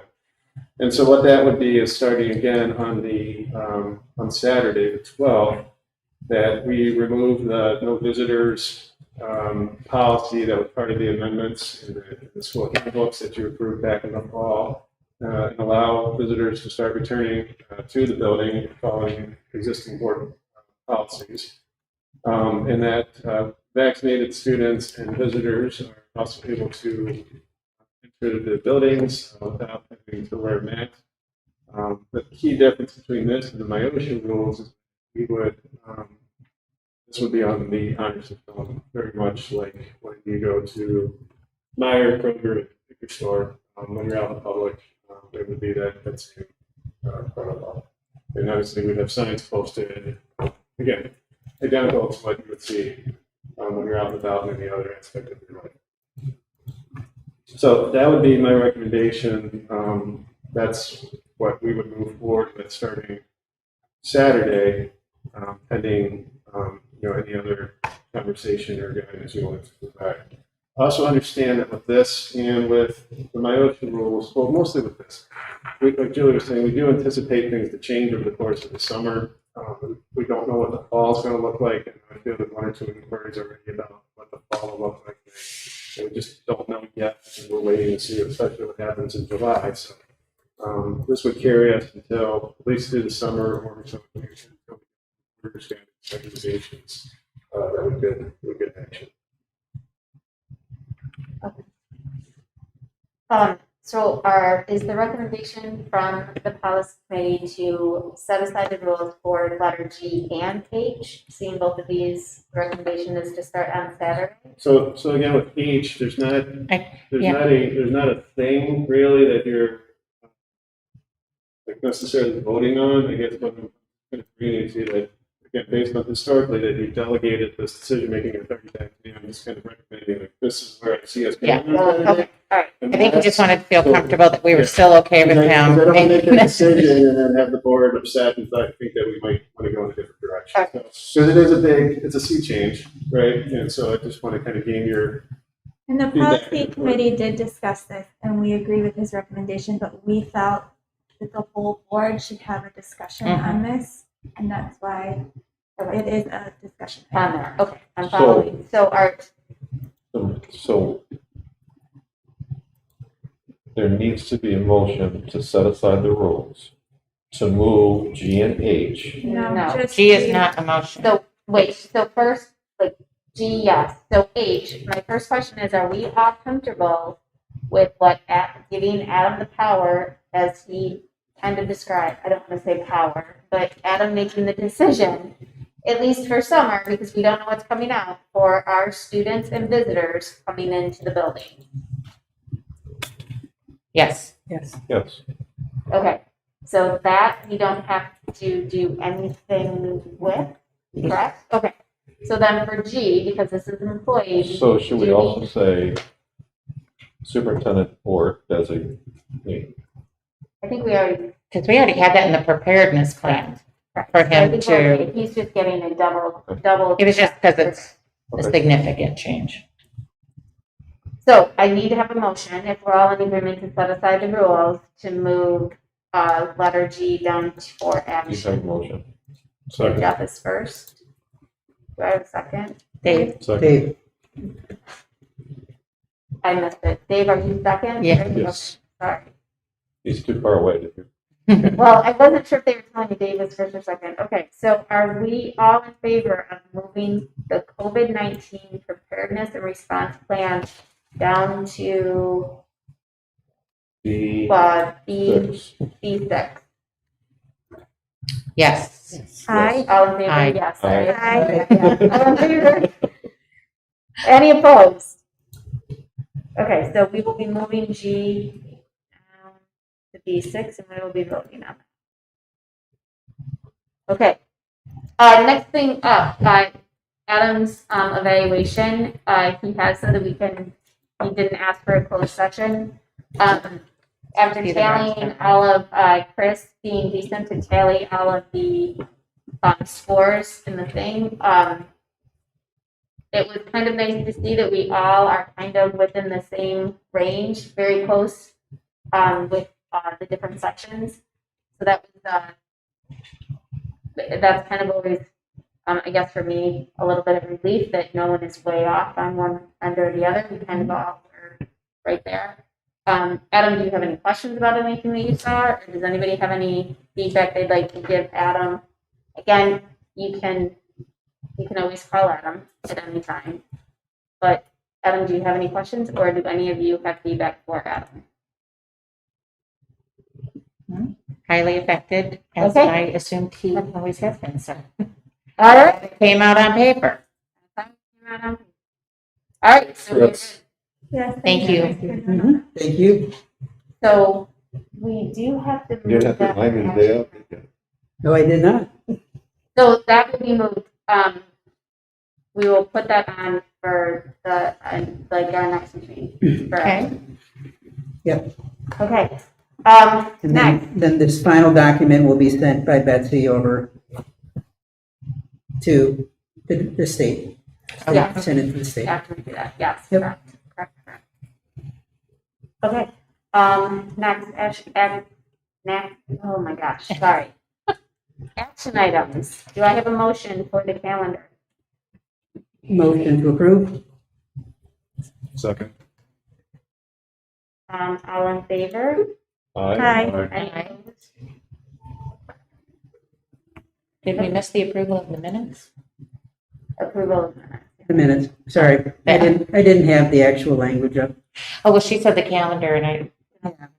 Yeah. Should I redo it with the actual? Sorry, no. No, she said the approval of the calendar and you said motion, but that was the next one, so. Okay. It's the routine, it's the consent Yes, count, consent. which is the minutes. Phew. Okay, next, motion for our regular board meeting schedule for 2021 and 2022. I would like to make sure that everybody is aware that the meeting, we have a list of the meeting dates. The time will be 6 p.m. So we're moving on. Okay, do Yep. I have a motion?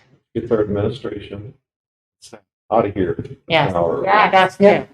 two. Motion that the Williamston Board of Education approve the regular minute schedule for the 2021-22 school year as presented. Second. Was that Amanda? Yes. Any discussion? All in favor? Aye. Right? Any opposed? Okay, next, do I have a motion for the middle school social studies? Motion that the Williamston Board of Education approve, no, that's the wrong one. The Board of Education approve the proposed new courses, middle school advanced social studies and high school genetics. Also approve the recommended 6th and 7th grade social studies curriculum. Second? Any discussion? Okay, all in favor? Aye. Any opposed? Okay, a motion for the athletic Can handbook. we, Could we can make we a all motion to three put of them these together? together? Could we make a motion to put, now we just did two, but we can move 3, 4, 5, and now the 6. You mean 3, 4, 5?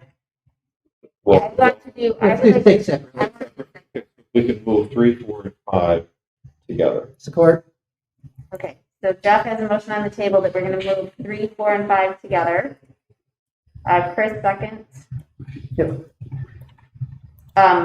We're not voting on the motion, we're just voting that we're moving these together. All in favor? Aye. Any opposed? Okay, now a motion for those 3 items. Motion that the Williamston Board of Education approve the 2021-2022 Athletics Handbook, Williamston High School 21-22 Handbook, and Williamston Middle School 21-22 Student Handbook. Jeff? Second. Any discussion? All in favor? Aye. Any opposed? Okay, do I have a motion for the COVID-19 preparedness? Motion that the Williamston Board of Education approve the COVID-19 preparedness and response plan. Second. Should we say as written? As written, as presented. As written, can you add, I'm gonna, As written, as presented. as written or as presented? Yes. You got that? Dave, are you okay with that? Yeah, I'll stand. I just might want to make sure. I just got the eyes. Glaring. I know, I'm sorry. Sorry, Betsy. Okay. Okay, any discussion? All in favor? Aye. Any opposed? Okay. Our board goals are there. I don't need to read all of those to you. Correspondence, we do have some retirements and some resignation. They went and did the election today. That seems to go all right. We do not have any citizens. Did our person win? They did? Was it- Unanimous. We do not have any citizen comments, board reports or requests. I have a quick one. We talked about this already a little bit, but I happened to be out running the day of prom and got to see the actual setup and those individuals, schlepping tables and making it look amazing. It was beautiful, absolutely beautiful. I am sad that I didn't go. It was absolutely stunning, and they did an amazing job, and it was super hot, and it just was beautiful. So, it was spectacular, and I thank them.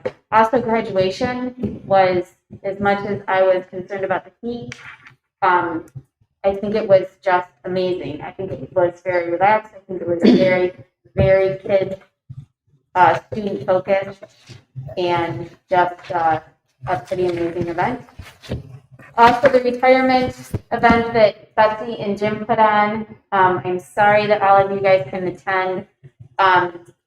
Jim, what kind of meat was that? I don't even know what kind of meat it Was was. it brisket? Brisket. That was the brisket. And then I walked in and saw that carving He smoked station, it I funny. thought, whoa. Yeah. For 24 hours. Yes, Oh so my our food director smoked a brisket in his house for all weekend long.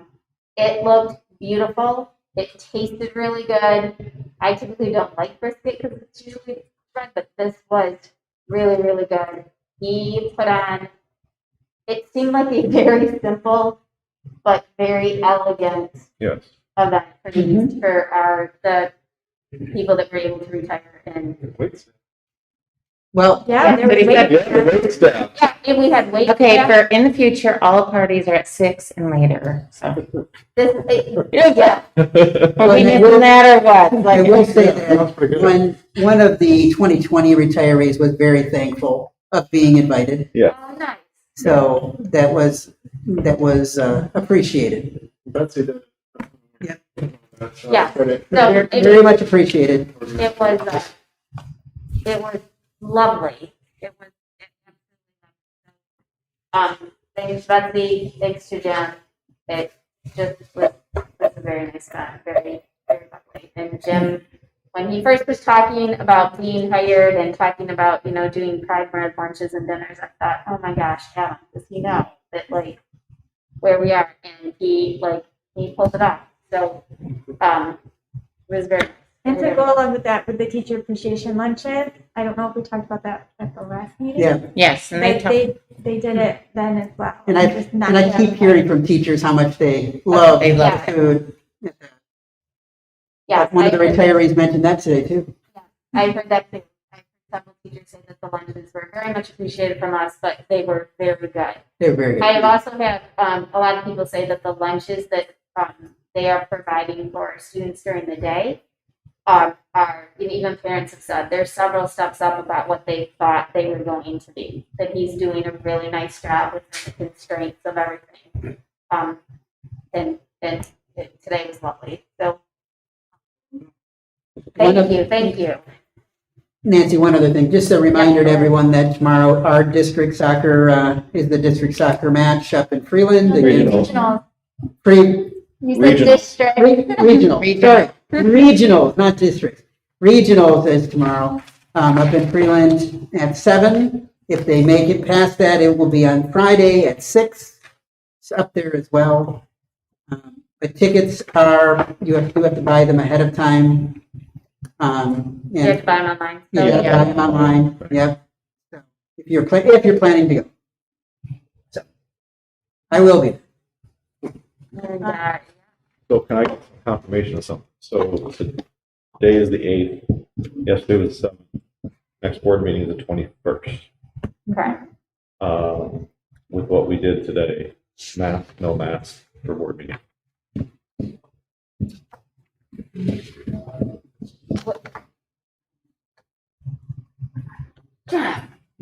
I don't. So Jeff is asking, do we have masks on the 21st or not? So how are we considered employees, and do we have to show our vaccination card? I don't like. No, we're not employees, so we don't. I'm just You don't saying, have to. it's, can it be up to us whether we wear them or not? I'll show you mine if you don't. Me too, I've got it right. Is like, I want to make sure that we're following the rules if we're going to be setting an example. So I don't have, I mean, I guess if, I'm fine if you don't want to wear your mask after the 21st. If you want to wear your mask, You're more than welcome you are to. more than welcome to. I'll be very honest, I might have my mask on. I know that seems to apparently offend some people. I have a husband that has a cardiac issue, and his cardiologist, we had an appointment on Friday, have been very clear that he's still not out of the woods, and if he got this, it would be devastating. So I can't take the chance. So if I'm in a situation where I'm not sure everybody's been vaccinated, I do still put it on in certain situations. So I guess I'll have to say how I feel, but I have no problem if you guys don't have your masks on. I mean, young kids, family members that have issues, colleague at work that has whatever. I mean, yeah, but I think it's, adults use their best judgment. Right. So I mean, the other thing goes into effect on That was the rule. So Saturday. So, I don't have a problem with that. If we're in agreement, you guys can make your own choice. I think that also goes for if I'm understanding correctly, if we have people in the audience, it's the honor system, they can be in here without putting a mask on. Right, and we're going to keep 6 feet social distancing no matter what, right? Yep. So, Distancing can still go, and anything else? Yes, sorry, I have a request. So during the school year, we had to cancel student access to, if you can help me remember, David, is it Google Meets that the Google kids Meet. were chatting on? Yeah. So Hangouts. Hangouts, thank you, Google Hangouts. So we have this age group of, essentially middle schoolers and upper elementary that their parents they don't have a phone yet, and they may not have an email account. So the school provides an email account. So they use that email account to talk over Google Chat. So I feel like the kids who, are disadvantaged by not having a phone have no way to talk to their friends. This was a way that they were talking to their friends. And the reason it didn't work during the school year is because they were talking to each other during class. So I get that, but I'm wondering if we could turn on that access for the summer, and I would like to ask you to look into that possibility. Please. Can you Seems just reasonable. very quickly, in a sense, like I'm not familiar with what this is. So it's a way kids can talk through their computer email. Yes. yes. But it's like not email. It's like instant message. Yeah, it's like Google text. Instant It's like texting, but over a website. But do they need a, It's like They need an linked to email their- to do it. they need a Williamston's full email? No, but a lot of them don't have email, and They they need don't. a Google account. Yes, a lot of them don't have. And we provide them a Google email Email, for yeah. their school email. But the school gives them one. So And if you're signed into a Chromebook, it's kind of difficult to switch the account you're signed into. Very. It's a bit They of a don't pain. get how to do it, yeah. Yes, especially if you're in your kids. I don't get Yeah. that. I don't even know. It gets difficult even if they try to get onto your work computer. They're being, I mean, I saw outside, 10th and 11th, people are bringing their Chromebooks back. So if they're using a school Chromebook and that's how they're communicating with their friends, we're taking those back in this summer so they can get, That's a good point. Mhm. so they, But if they have a computer at home, then they Right. could use it. I mean, I don't see a problem with that. I mean, the reason it was removed was because of, they were talking during class. And that's what happens. You talk to class, you get lost privileges, so. How smart those kids are. Oh, and also I wanted to add kudos to the district. A lot of emails went home from our counselors about what our kids were looking at while they were logged into their school account. And it was enlightening and extremely helpful to all of the parents. Thank you. What I can only imagine. It was James, That was James communicating with the Amazing. buildings on that, so it was, yeah, there were a lot of calls home. Oh, yeah. Once we So- installed that. So they were online in class, then looking at other stuff too? No, so It doesn't matter. They were just logged in. I guess they get Logged their in with login their- and it says their what they're school account. doing, what they're seeing.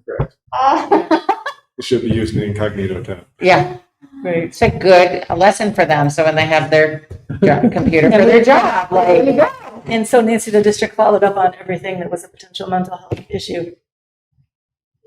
Kudos, Yeah. James. It was Saying, awesome. James, look at you go.